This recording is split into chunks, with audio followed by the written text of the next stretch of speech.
What I want to do over the next 25 minutes or so was to provide you with an introduction to the geopolitics, but in particular the legal issues that relate to sovereignty disputes in East Asia.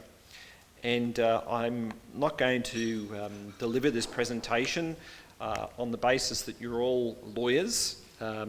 Some of you are, I know, but rather I wanted to introduce the issues to you without necessarily coming to any particular judgments on the matters. So my first slide just really introduces you to the context of the geopolitics in the East China Sea in particular.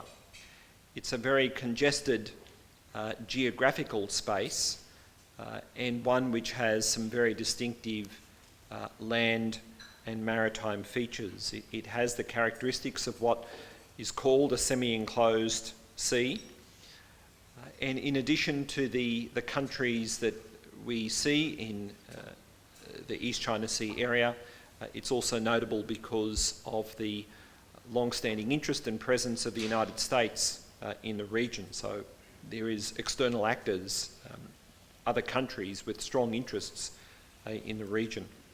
It's an area which, as a result of the growth of the economies in North Asia and Northeast Asia, has become significant for maritime trade and commerce. And it's also one in which there are so-called choke points, points in which shipping needs to converge to pass through some of the maritime areas in question. These are the countries which have a presence within the region, and there are, of course, interesting dimensions about those list of countries. One of them is not considered to be a country by very many states in the world, and that's Taiwan, or the Republic of China. And yet Taiwan has many of the characteristics of a sovereign state. We then have, of course, the presence of the divided Korean peninsula with both South Korea and North Korea, and many of you will be aware of the significant issues and concerns that are raised about the status of the DPRK. The region is one in which there's been a number of flashpoints in terms of the geopolitics and political clashes, principally at sea over the last few years, but also back through history. There's numerous incidents that we could think about and talk about.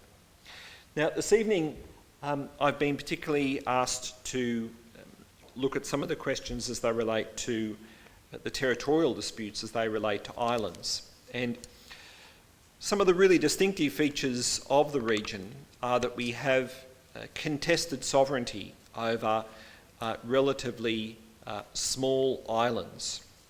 And Dokdo Tokushima is the classic example of contested sovereignty over very small island features.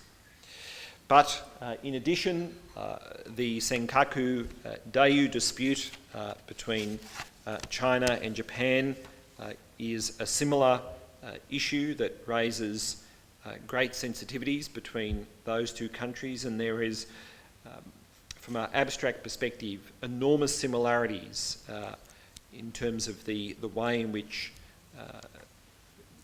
Korea and Japan view the Dokdo Tokushima dispute, and China and Japan view Senkaku Dayu.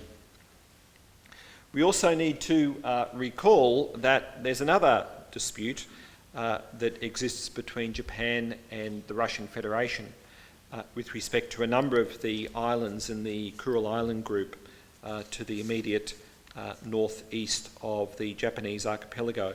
This dispute is one that doesn't receive quite as much attention, but it's certainly one that has generated interest in the Russian Federation, the Russian Prime Minister having visited the islands in the last few years.